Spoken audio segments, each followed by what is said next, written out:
A suit doesn't make a man. It's what's inside the suit that counts. It's resourcefulness, and perhaps an open heart. Well, what are you waiting for? What's up, everyone? Hello. How are you all doing out there? Happy Friday, and welcome back to another great episode of Just My Opinion Reviews. Guys, I really do appreciate it as you're coming on to the room this early Friday morning. Give me a thumbs up, give me a like, give me a comment. Also, let me know how I'm looking. Let me know how I'm sounding. Let me know if I'm crisp. Let me know if I am clear. I doubt anyone will let me know.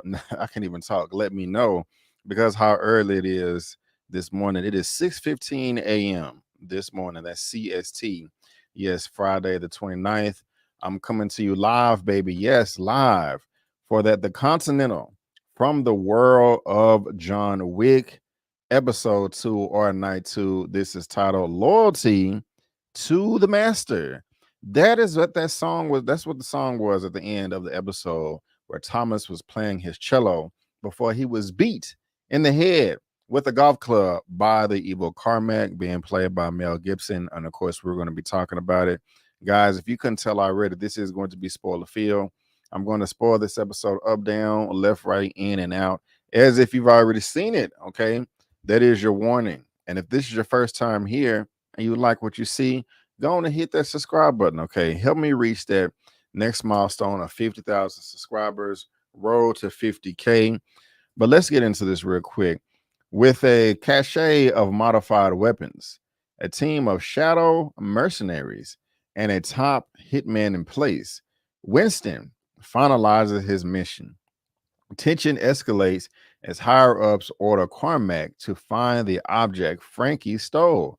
Meanwhile, Detective Katie starts zeroing in on who she suspects had a hand in killing her family, which also leads her to the Continental Hotel. Man. Guys, what do y'all think about this? Let me know. Again, this was impromptu. I don't expect much people to be here doing a live chat. I see 3 people out there. What's going on, my early birds? But a shout out to everybody that's watching this on the replay game. And I don't know what I want to see the most in episode 3, night 3, when this concludes. I don't know if I want to see the adjudicator's face because she has that mask on. Even Carmack, as badass as he is, he was even terrified. He was even shooken in his boots a little bit. I don't know if I want to see guns blazing, fists and kicks flying from my lady Lau, who knows the martial arts from her daddy. I don't know what I want to see. I don't know if I want to see Frankey come back to life, but I am really entertained by the show. Really did enjoy episode 2. I think I liked it even more than episode 1.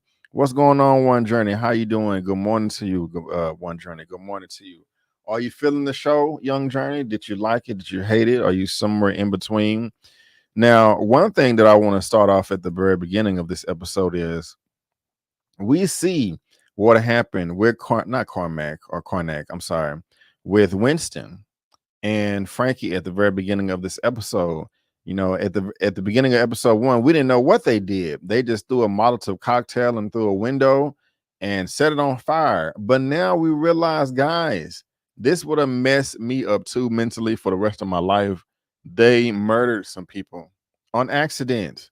This dude threw a Molotov cocktail in the window of this apartment building where these people were residing and set their ass on fire and killed them, saying, oh my gosh, I did not know nobody else is in there. I did not know. And that's just horrible. Like, what are we going to do?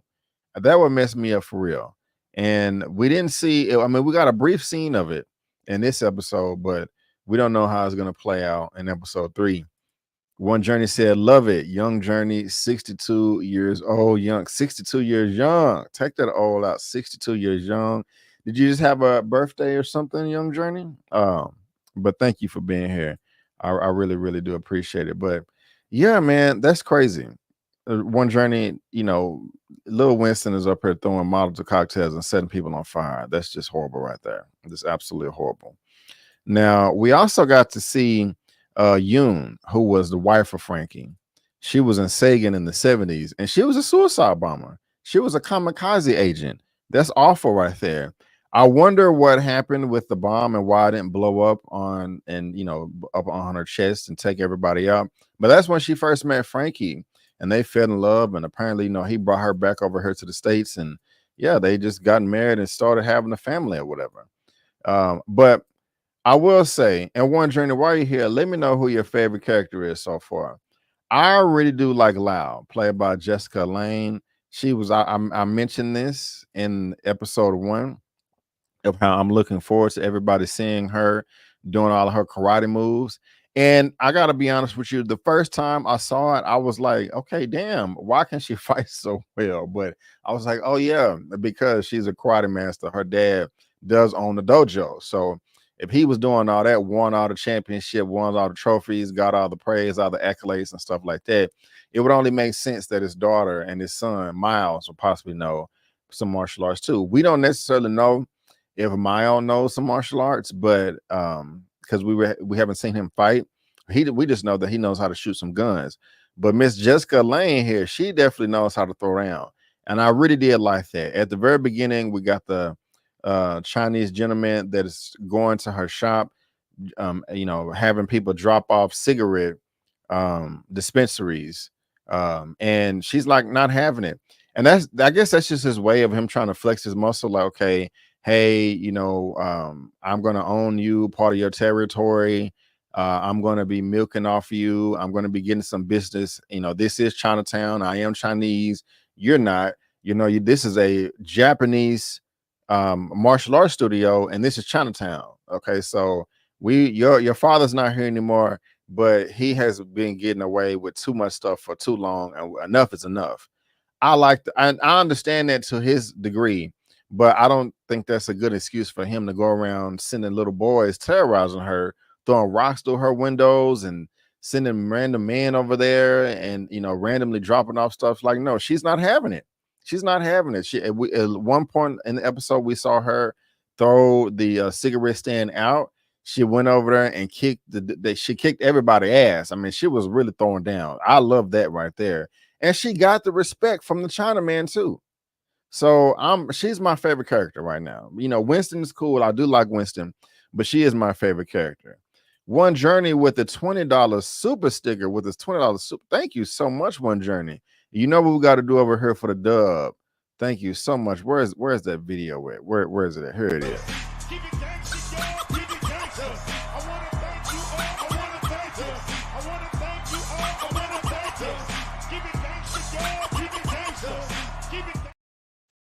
Thank you again, One Journey. I do appreciate it. And you got a comment right after that. Yes, One Journey says, One Journey, let's make it count. Yes, thank you so much. And the super sticker says, you are amazing. Young Journey, thank you so much. You are amazing yourself. I couldn't do this without you. You are a long time subscriber, OG. And I like that, One Journey. So thank you very much. Let's keep that energy coming through. But like I was saying, man, yeah, Lau is my favorite character. She really is.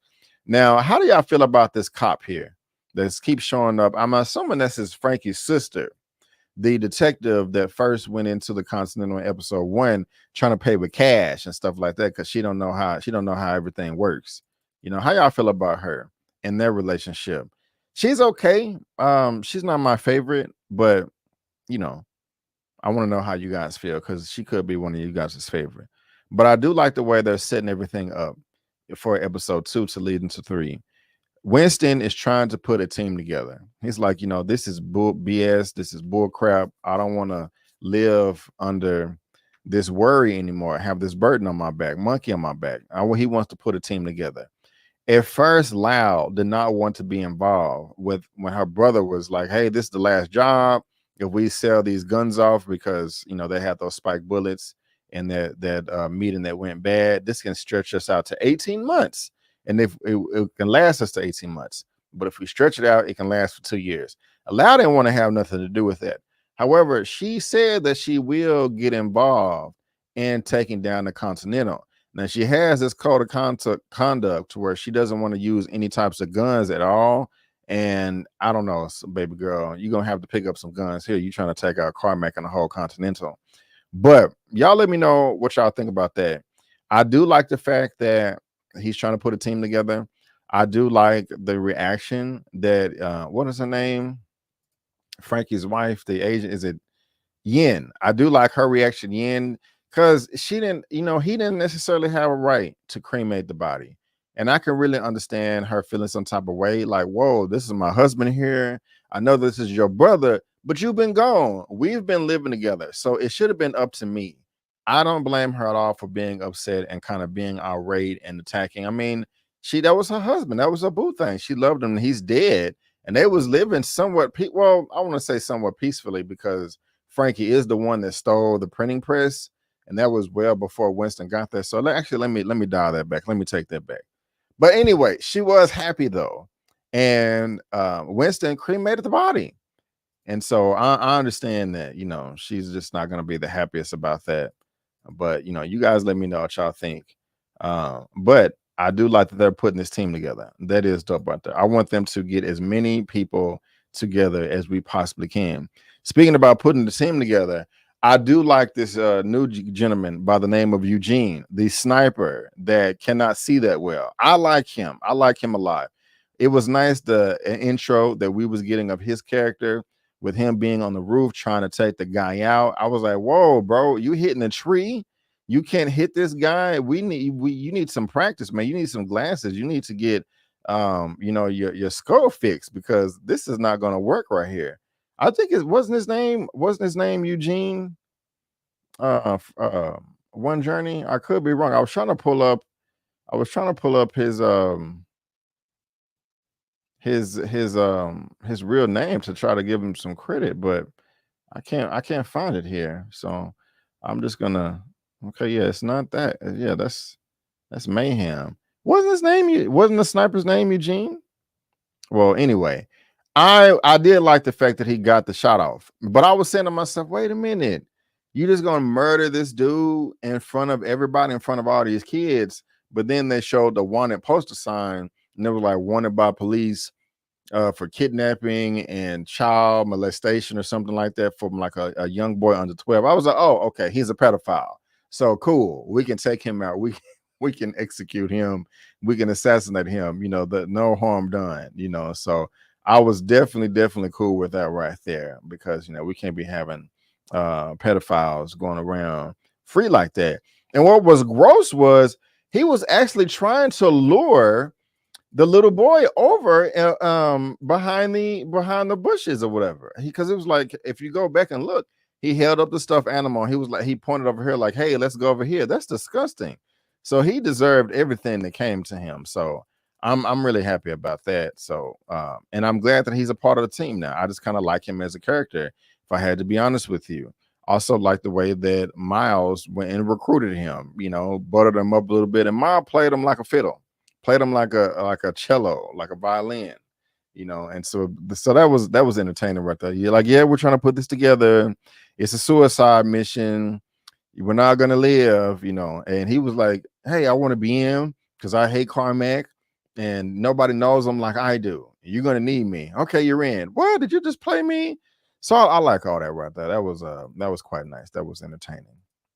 So we got a new player on the team by the name of Eugene, and he is a sniper. And like I said, I like it. I like it a lot.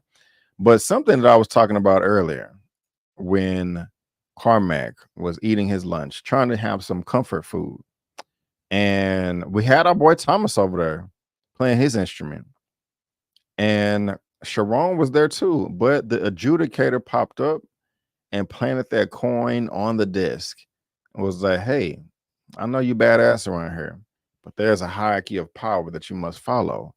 I'm here on behalf of the high table. Man, I really hope that we see her take that mask off in episode 3. I would be very disappointed if we didn't get to see that. I would. Because again, I say this, they have done a great job of establishing Carmack as a badass.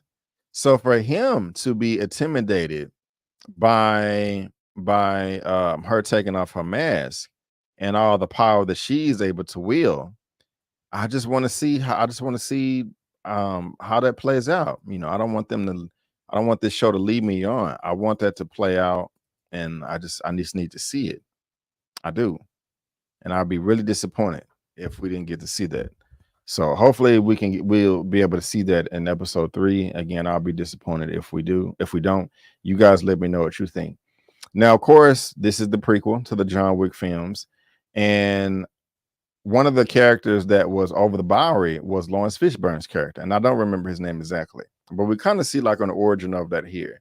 It's really interesting, the different lives that people live. I mean, the homeless are feeling very empowered right now. You know, they're feeling loved. They're getting a bunch of attention in the Bowery, because I forgot the name of the black lady that was over the Bowery.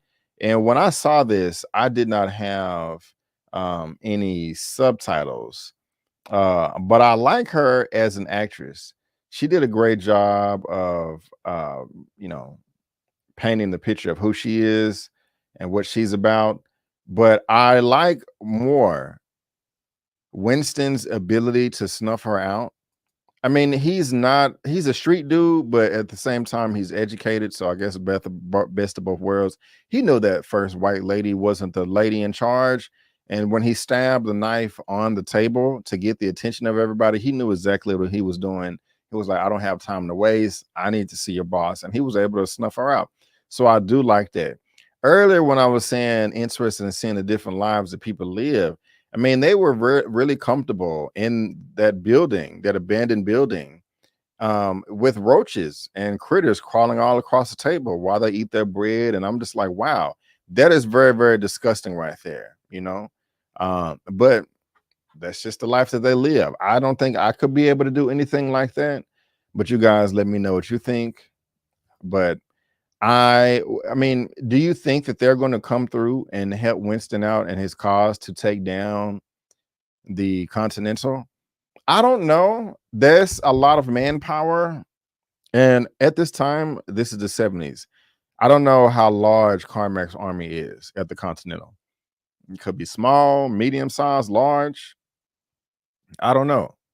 I don't think that everybody in the hotel would just jump at the chance to murder Winston either, unless there was some type of a reward or something. I don't know, maybe $1 million, $5 million. And we're going to see, because we knew how the episode ended. And of course, we're going to get to that.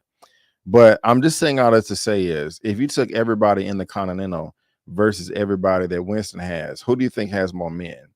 And I'm only asking that question based on if Winston is able to get the help from everybody at the Bowery. Even if he does get help, I definitely do not think it's going to be everybody.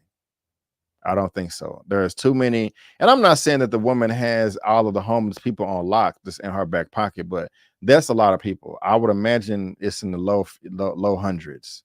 But you guys let me know what you think. But I did like their meeting, and she does not deal with cash because she does not want to be under the thumb of anybody, especially Carmack. She wants to have her own system. And that's kind of genius, if you ask me. It really is. You know, she's loyal. As soon as Winston stabbed the knife on the table, they pulled their guns out. Everybody was like, no, you're not finna come up here in our establishment and just wreck shop and do whatever the hell you want. We're just not gonna let you do that. That's just not gonna work. And so I like how everybody has her back or whatever, or each other's back, you know. Now, I don't know about you, but if I was Carmack, I wouldn't be talking shit to a bunch of assassins talking about you guys' failure is making me nervous. God built the earth in 6 days, rest on the 7th, but the high table has given us 3 with no breaks, and you guys suck because you haven't given me what you want. And I need to pray, get out of here. I'm surprised that you guys haven't, spontaneously bust into flames. Why are you talking to people like this, Carmack? I know you're a badass, but at the same time, you can just catch them on the wrong day and they want to assassinate you. They are assassins.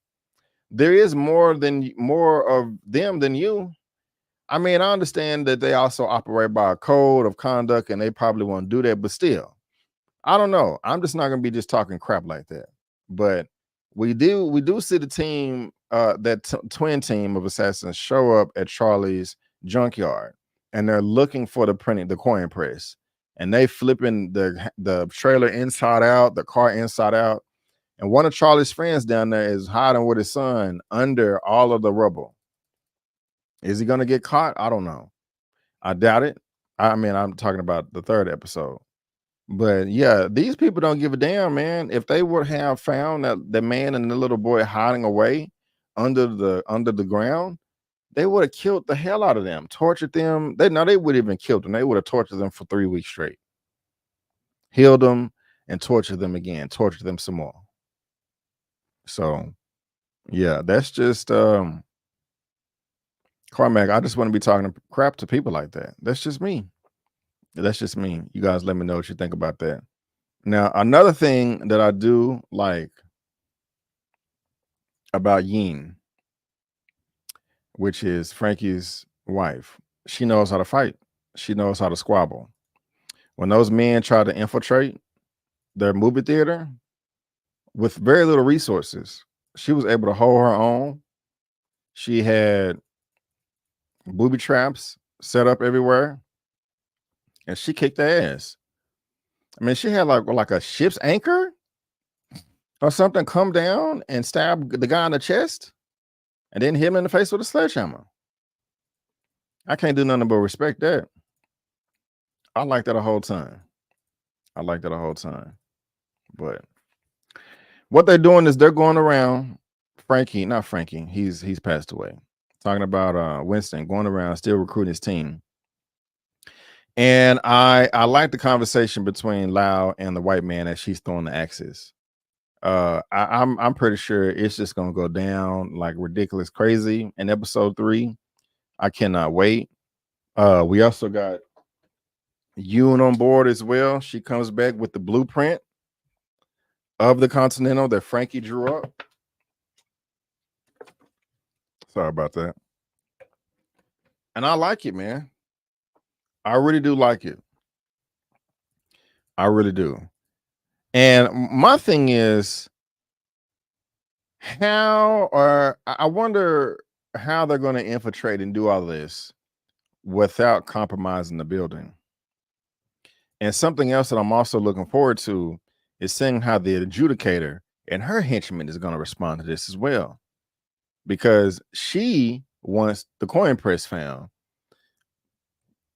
Excuse me. We got to know how Winston takes over the hotel. I mean, we know he won because this is a prequel. In John Wick 1, that came out a few years ago, you know, he's over the Continental and he has been in all 4 movies. So how is it going to play out? And what's great about this show is they can still build up the anticipation and the attention, and it still be good and entertaining with you knowing what's going to happen. To me, that's just good storytelling. You know what I'm saying? Now, I brought her up earlier. These are my 2 least favorite characters, and that is Frankey. I think this is Frankey's sister, and the detective, and also the male cop as well. He's cheating on his wife, trying to smash up on her in the hallway when his wife is right inside with 3 kids while they playing Twister. That's just horrible right there. Horrible, horrible. Don't cheat on your wife. Don't cheat on your spouse. Do not cheat on your family. Okay. It's just not good. It's not good. Now, we also have this scene right here between Miles and Yoon as well. It was a beautiful speech that he gave when he was in Vietnam War. And through the midst of it all, there was no fighting on either side. Nobody was on the opposing side. They were just men trying to live, trying to survive. Like there was the same team.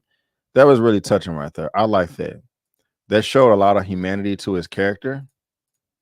I still don't like him as much as I do his sister, but they still did show a lot of humanity to his character. I like that development that they was able to give him. That was pretty cool right there. You know, and there has a nice moment between them 2, Miles and Yoon. Now, another nice moment here is between Chiron and Thomas, Thomas and Chiron. And I did not know if Thomas, are they gay? I'm just curious. What's going on, Tamika? How you doing? Good morning, good morning. How you liking the Continental that you watched this morning? But is Chiron gay? Is Thomas gay? I kind of sense that there was some type of relationship or a romance between them. If I'm incorrect, please let me know. I'm just curious. But they are on the Thomas is on the roof and with Chiron. But who was peeping in the balcony? We got the brother Eugene, the sniper, and we also got Winston just talking about, hey, where, you're the sniper. Where do we need to get you set up so where you can do the most damage? He's like, right over there. And we need an end. We need somebody on the inside. And that's when they're scoping out Thomas and Chiron.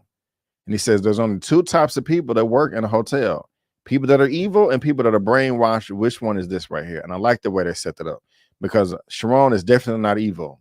And I don't think he's brainwashed. I just think he's ignorant. He talked about when he was talking to Thomas, like, because Thomas peep game, like, bro, like, do you really understand what's going on here? And you're okay with this? You're like a slave. You're like a puppet. This is all you know. So of course you're going to be satisfied. Sidebar real quick. I saw a video on Instagram. I think it was day before yesterday. And this is nothing new under the sun. I've seen videos like this years ago. But it was of a black African boy that was adopted by a white family, and he was brought over here. I don't know what country he was from, but you can tell it was blatantly obvious that he didn't come from much. And the caption was, he was at least 13 years old, and he was like, this family has celebrated this child's birthday. This is the first birthday party or the first birthday cake he's ever received in his entire life. They brought out the cake. He blew out the candles. He ran over there and hugged the white people. Oh, thank you. Thank you. Thank you. Other lenses you can look at this. Oh, thank you, white man. Thank you, white man. Thank you, white man. Now, look, is it possible that the white family that adopted this black boy could truly be genuine and love him and treat him equal and love him as equal and treat him like a human being? Yes, it is possible. It is possible. I'm not saying that it's impossible. Or on the flip side, could this be that no, they didn't really love him like that, and they just adopted him like he's going to be the family's pet, like the dog? Of course, the little black boy is going to be appreciative because he ain't came from nothing. So if he ain't came from nothing, and at the very minimum, you can just give him a birthday cake for $20. I don't know how much they are at Walmart or whatever. Of course, you can be like, oh my gosh, I've never seen this before. I've had this before. I remember about 10 years ago, I had a young lady come to the crib. She was impressed just because I had pictures on my wall. Oh my God, you got pictures on your wall? So if that's something that they're not accustomed to, they're going to be excited and bow down. Little does the little black boy know is, he could be the housemaid or whatever, cleaning the toilets, the tub, vacuuming, mopping, sweeping, cleaning the baseboards. He just appreciative because he gets fed 2 or 3 times a day and has a hot shower and toothbrush and toothpaste. I hope y'all get to my point. That's what Thomas was kind of calling Chiron out for. Like, bro, do you know what really goes on here? And Chiron was like, hey, man, I know he be killing people up in here, but at least the violence is controlled, okay? Where I come from, it's death, mayhem, and chaos everywhere. At least I have a shower and air conditioner and a bed to lay my head on. I'm good. Not knowing that Carmack is a true monster, a true demon, a true devil. People, it's kind of cultish because people that lead cults, they promise you this and promise you that and lead you on this, but they're not honest with you. They're leading you through lies and deception. They try to give you the best world that they possibly can, but they don't want you to leave. They don't want you to think for yourself. So Cormac could be, in a way, treating Chiron like a little, glamorized puppy dog, and he not know any better because you know he didn't come from nothing. No, that was a long explanation right there, but yeah, Thomas, he got the acceptance letter to go overseas to go to a new school. Tried to get Sharon to come with him. We see how that played out. See how that played out right there. So am I tripping? Am I stretching, guys, or am I making any sense with my breakdown of what I'm saying? Let me know. I'm curious. I'm very, very curious. And also I want to know, do y'all think that they had some type of romantic relationship going on between Thomas and Sharon? Let's see here what y'all saying. Oh, my camera is about to go off. It's overheating. Give me a second, guys. I'll be right back. I'm still here. Just forgot to cut on my fan so that my camera won't overheat. Give me a quick second and the camera should pop back on. Here. So I gotta turn it on. Here we go. All right, any second now. Okay, there we go. Continental has to remain a safe place for criminals. I haven't watched episodes 2 yet. What? All right. You saw the video that I'm talking about? Okay. You got me? Okay. Got you one journey. Subliminal suggestions or grooming affecting someone's mind without there being right. Just grooming. And Winston's mentioned that. He was like, hey man, he been grooming old boy for a minute. So they got to do their homework, talking about Lau and them, and get the letter from his father, you know, try to see where all his weak points are. Steals the letter and like, okay, we got an end. Okay. So they do all of that. And again, I love how Lau kicked the butt of them people, but they kidnap him.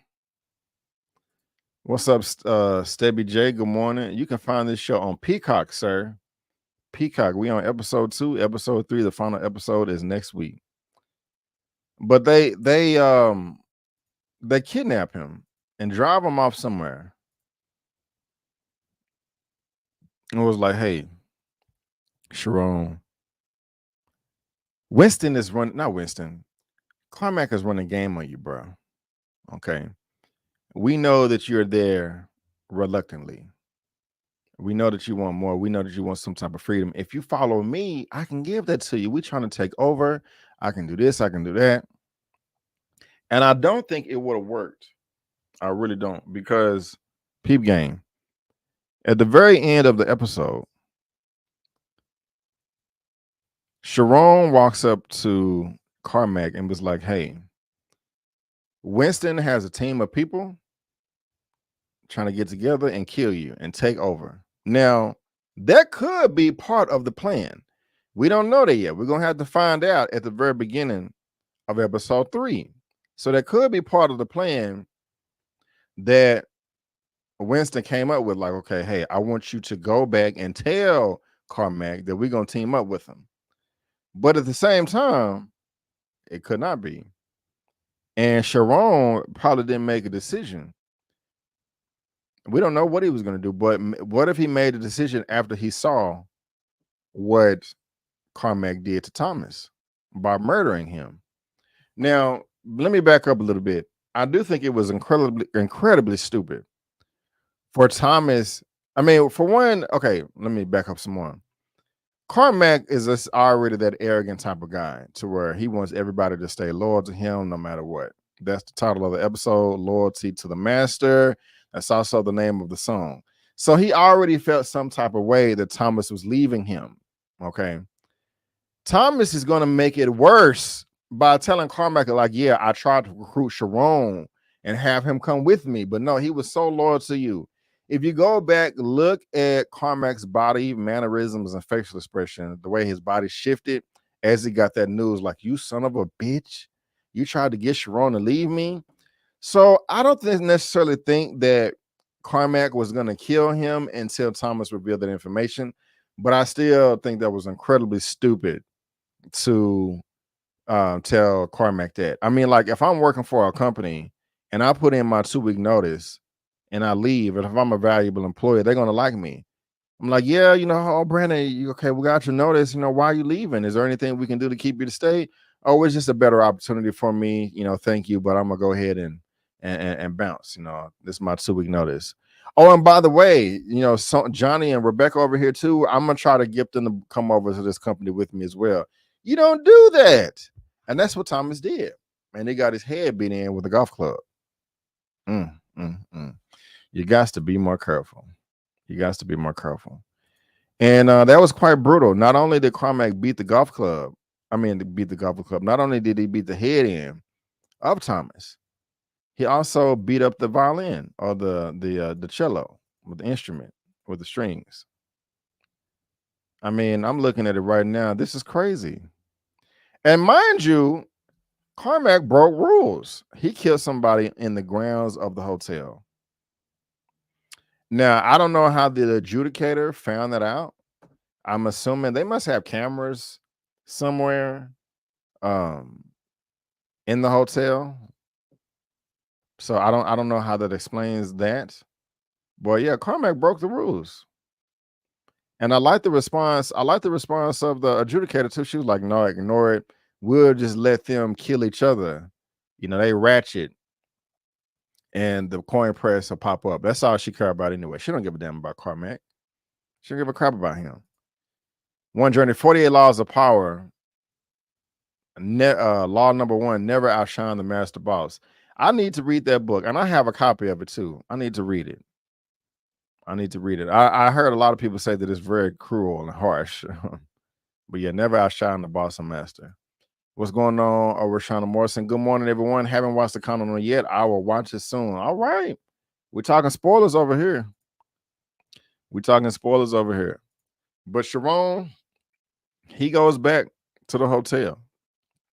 He's talking to Carmack. And he sees that body down there. And he's trying to make a decision. He don't know what he wants to do. I didn't know what he was going to do either. But he told Carmack, like, hey, they're trying to put this together. But and kill you. Slave master rules. Oh my goodness. What's that about? But I love the look on Sharon's face. The look of disgust, the look of shock. Like, wait a minute. You killed my homie. You killed my friend here. What's going on? Why did you do this? Why did you do this? This is awful. Thank you, One Journey. I got you. I got it. Why did you do this? You evil, evil man. Just because he wanted to go away? But he asked him, he was like, sir, may I please ask what was Thomas trying to steal? Because Carmack was like, loyalty. He was trying to steal, something. He was like, he was trying to steal you. And then that was the end of the credits right there, or the end of the episode, and the credits hit. So yeah, man, Carmack murdered Thomas in the hotel grounds, broke the rules. The adjudicator knows about it. And, Winston is putting his team together, about to go execute. I can't wait. It's going down. We got one episode left. And again, the only characters I don't care about are the 2 cops. They can kick rocks to me. It's just not doing anything for me. But yeah, you guys let me know what y'all think about the Continental from the World of John Wick, season 1, episode 2, titled Loyalty to the Masters. I will be back here same time, same place next week, guys. Can't wait to chop it up with y'all.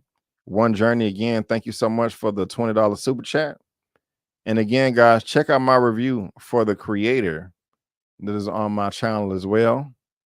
Also, check out my review for the Expendables 4, Outlaw Johnny Black, and also the latest episode of Power, Book 2, Force, or book, excuse me, Power Book 4 Force, Season 2, Episode 5 that I did with Lamont.